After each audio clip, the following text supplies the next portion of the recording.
Okay, welcome everyone to this deep dive. We've gathered quite a bit of source material today, all zeroing in on, well, monetizing your personal data. That's right. Our plan is really to unpack what these sources are telling us about, potentially turning your digital life into actual income. It's a fascinating area. It really feels like a key question for 2025, doesn't it? I mean, companies collect so much data about you constantly. Click where you go, yeah. Exactly, what you buy. So why shouldn't you see some of that value?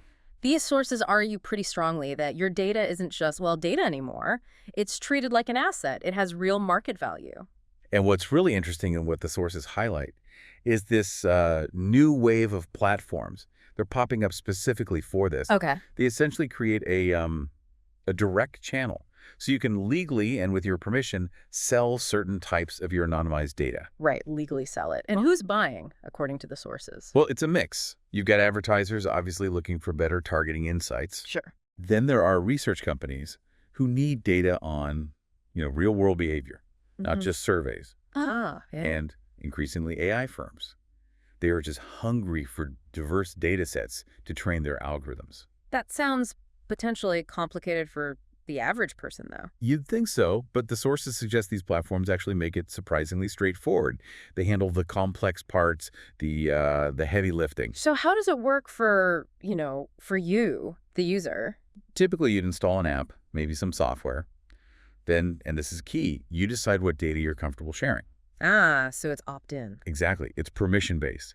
You're in control. And often, the data is anonymized before it's sold. Meaning my personal identity, my name and address isn't attached. Precisely. It's generally more about the patterns, the trends, the behaviors, not you specifically. Okay. And once you've opted in, the sources say you can start earning.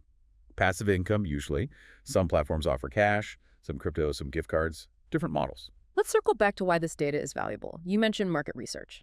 Yeah, think about it. Old school market research was surveys, focus groups, asking people what they think they do, what they remember doing. Which isn't always accurate. Exactly. These buyers want observed behavior, what you actually listen to on Spotify, for example. Okay. Or what your smart fridge data really shows about your grocery habits, not what you say you buy. Or even sleep patterns from your smartwatch. That kind of granular, real stuff. So that specific, maybe even mundane digital activity? Yeah. That's what has market value now. That's what the sources indicate, yes. For training AI, for understanding consumers today, it's gold dust. It's the kind of authentic data that's becoming really critical for businesses. Right. Okay, the big question then, can this actually make you rich? Is it a career path? Well, the sources are pretty clear on that. Probably not rich, no. Not from one app alone, anyway. Okay. But they do raise an interesting strategy. Stacking, using multiple data selling apps simultaneously. Using several at once. Yeah. And maybe using their referral programs, too. If you combine those, the sources suggest it can become a decent side hustle. Makes sense. Especially, they note, if you're in a place with a lower cost of living, because the data's value is often global. That's a good point. And the sources mentioned some specific platforms doing this now. They did. Names like Tapestry, Invisibly, UBDI, and DataWallet came up. These represent that kind of new ethical data marketplace. Ethical being the key word there, especially looking ahead. Absolutely. The sources tie this into the bigger picture of data privacy laws tightening up globally. Like GDPR and similar regulations. Right. As those laws shift ownership and control more toward you, the individual, well, these kinds of ethical platforms where you explicitly consent and get compensated, they're likely to grow. It changes the power dynamic. So it really puts you more in control. Puts you in the driver's seat, yeah. So wrapping this up, the core idea we're getting from these sources is when you're online, you're not just a user anymore. You're not just consuming. In a very real sense, you're also a product.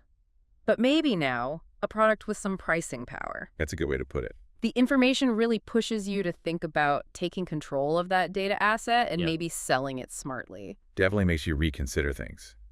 Could those little digital breadcrumbs you leave every day, could they actually be worth a lot more than you think?